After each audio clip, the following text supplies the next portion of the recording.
Selamat siang Bapak Ibu sekalian, selamat datang di acara konferensi perpustakaan digital Indonesia ke-12 ini. Terima kasih banyak. Kalau silakan saya untuk presentasi pada kesempatan kali ini. Saya adalah salah satu pemakalah di konferensi perpustakaan digital ke-12 bersama makalah saya dibuat oleh saya sendiri bersama Ibu Wijaya. Sebelum saya memulai presentasi saya mau tanya, Bapak Ibu sekalian, ada yang pernah tahu sejarah Google? Kita mungkin semuanya itu bergantung pada Google. Kita cari tiket pesawat ke Google, cari tiket hotel ke Google, apapun ke Google, kita bergantung sama Google. Saya pikir bisa nggak sih kita untuk tetap bergantung sama Google, mencari di Google, lalu kita setelah mencari Google kita dapat perpustakaan digital di sana dan kita bergantung sama perpustakaan digital.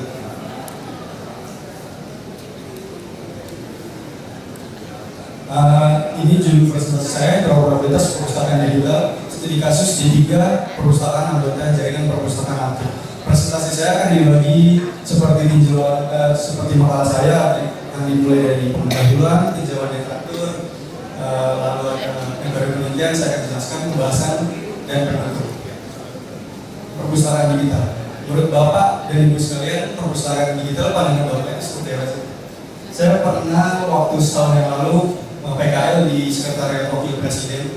Saya disuruh sama pejabat di sana, disuruh download perpustakaan digital di Sekretariat Wakil Presiden. Saya download. Tapi setelah saya download, kok perpustakaan digital seperti ini beda sama pandangan saya. Kan? Saya punya pandangan sendiri tentang perpustakaan digital. Tapi perpustakaan digital dia itu saya download di Play Store. Saya harus login dulu dan di sana itu banyak koleksi-koleksi buku elektronik. Saya bisa pinjam, setelah saya bisa pinjam, saya baca. Itu menurut mereka perpustakaan digital seperti itu.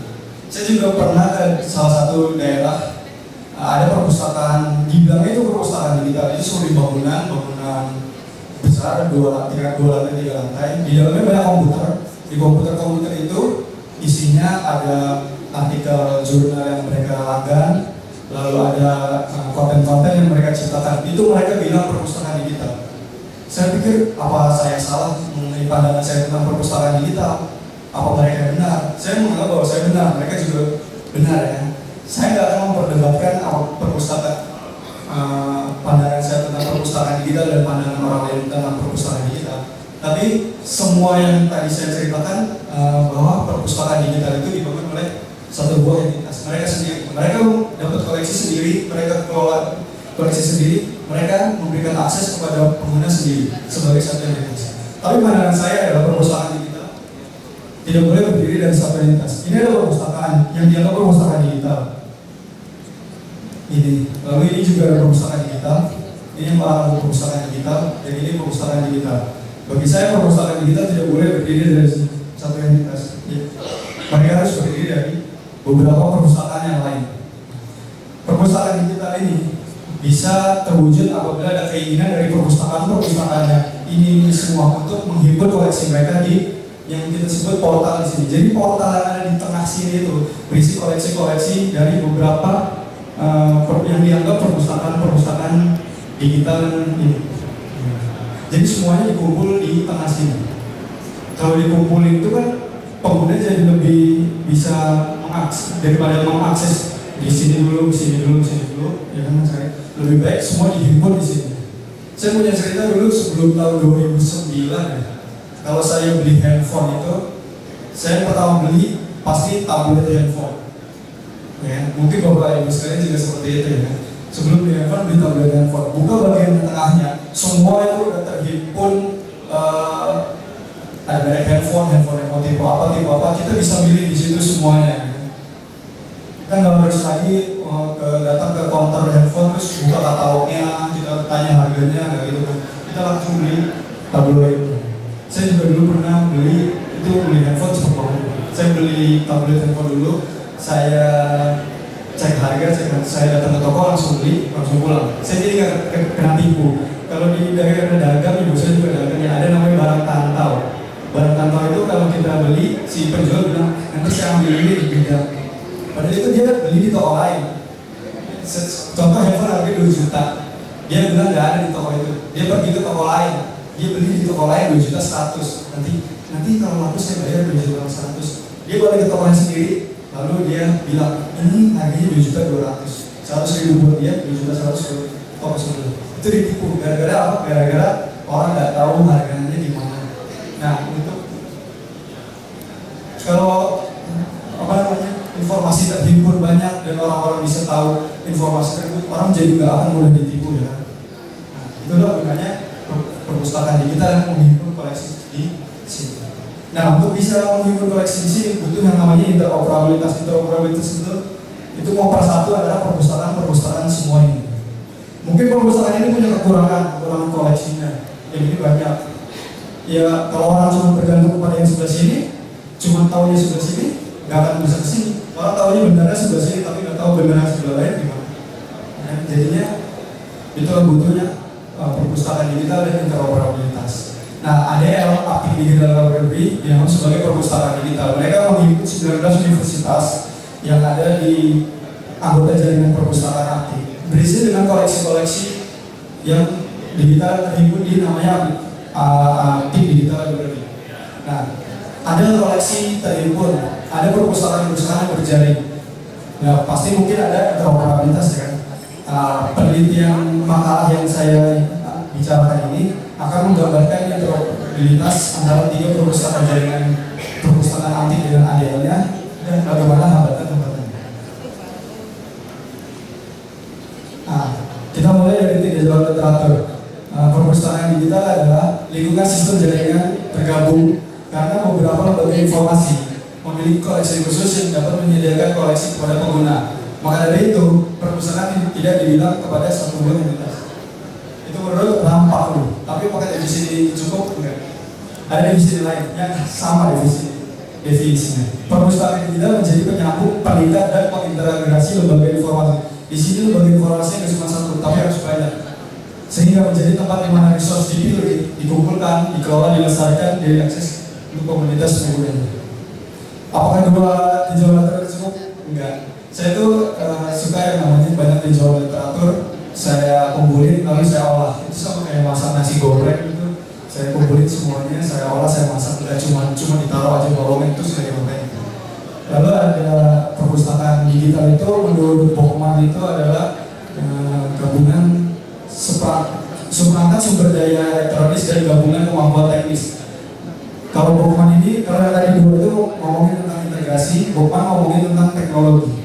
Begitu juga Kampakni juga berikutnya ngomongin teknologi.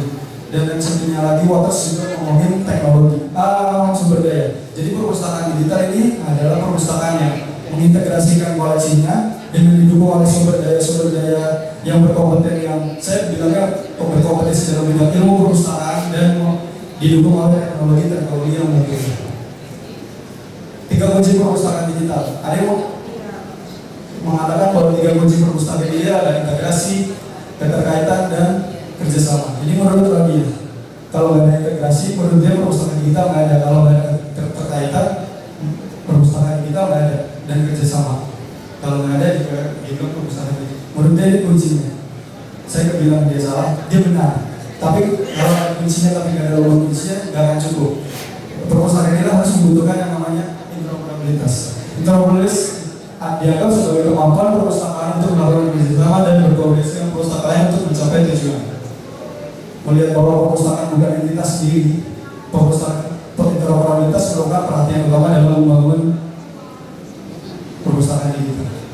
Jadi misalnya seperti ini. Ini ada perpustakaan digital sebelah sini.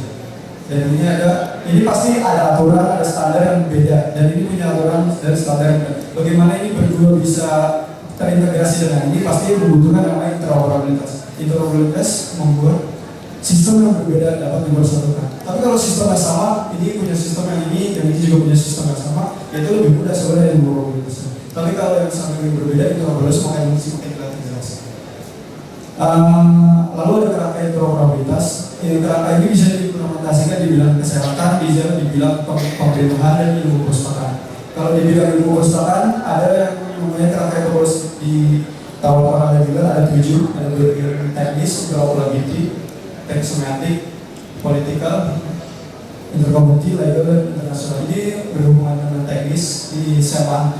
teknis ini penggunaan pertukaran data, penggunaan protokol komunikasi, ini semantik tentang istilah yang di perpustakaan atau istilah perpustakaan mungkin akan berbeda. Ini hubungan antara manusia dan kepentingan internal dan kepentingan eksternal, lalu ini antara pengguna, ini bagian hak akses, hak legal dan sebagainya. Dan ini kalau interoperabilitas sudah internasional.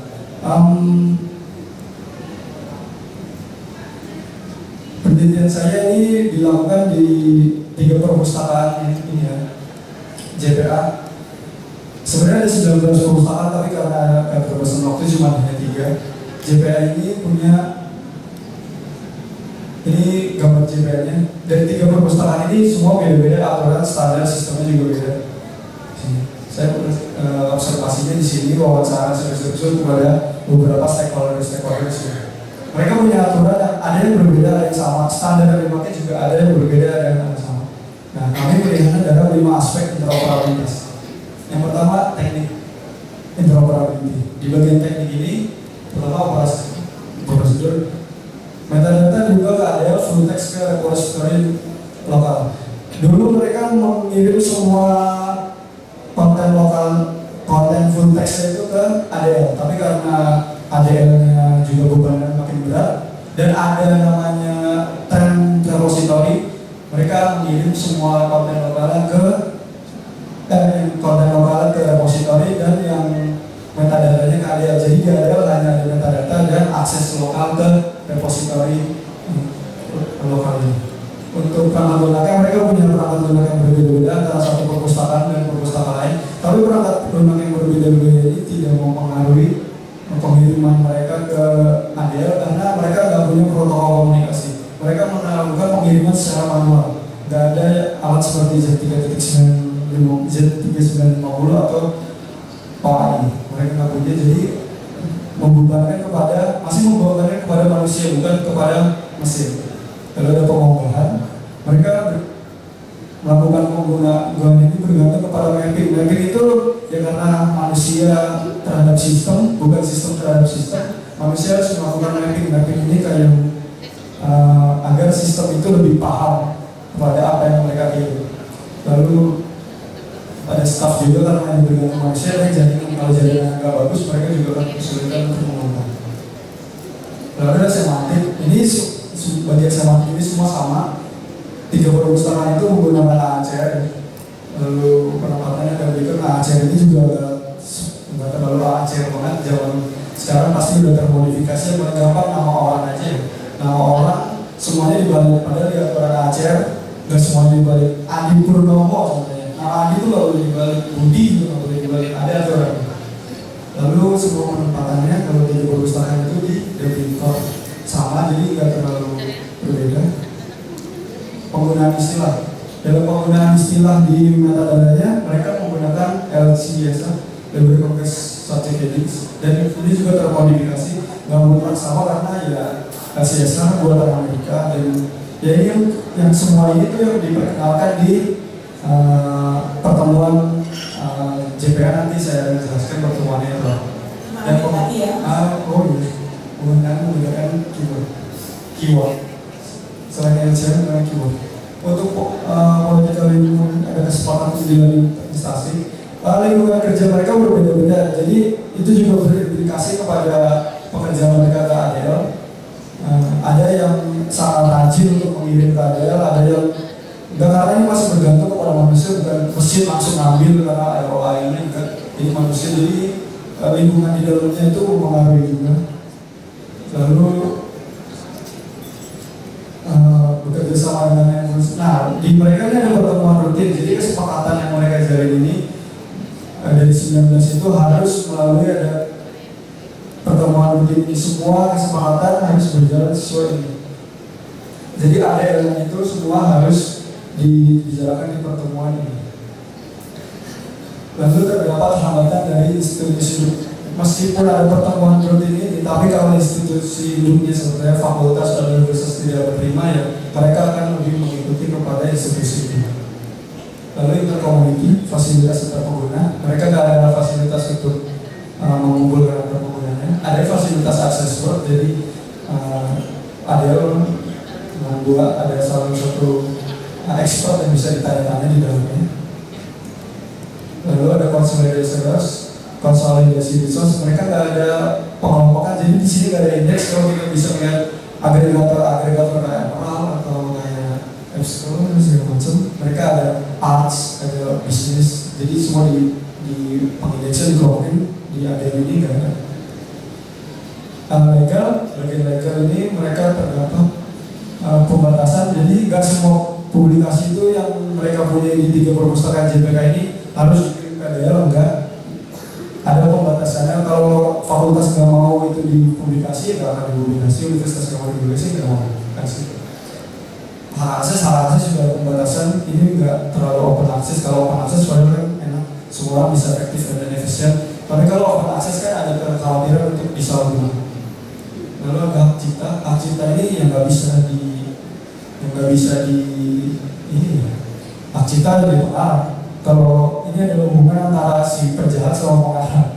Jadi kalau hak cipta ini nggak bisa, ada ini bisa untuk menghukum plagiarisme atau apa. Mereka cuma bisa membatasi agar tidak ada pelanggaran hak cipta dengan membuat ada aturan akses. Tercapainya interoperabilitas di ADN ini nggak bisa terwujud karena emang nggak ada indikator untuk mencapainya. Tapi mekanisme interoperabilitasnya bisa dilihat terlaksana terhambat itu karena apa? Mereka bisa terlaksana dan terhambat bukan standar. Kalau standar sama, ya mereka bisa lebih mudah interoperabilitasnya. Kalau standar beda-beda ya interoperabilitasnya si mesin yang ada yang di tengah itu yang tadi itu akan lebih susah untuk mengintegrasi 3 perpustakaan tersebut.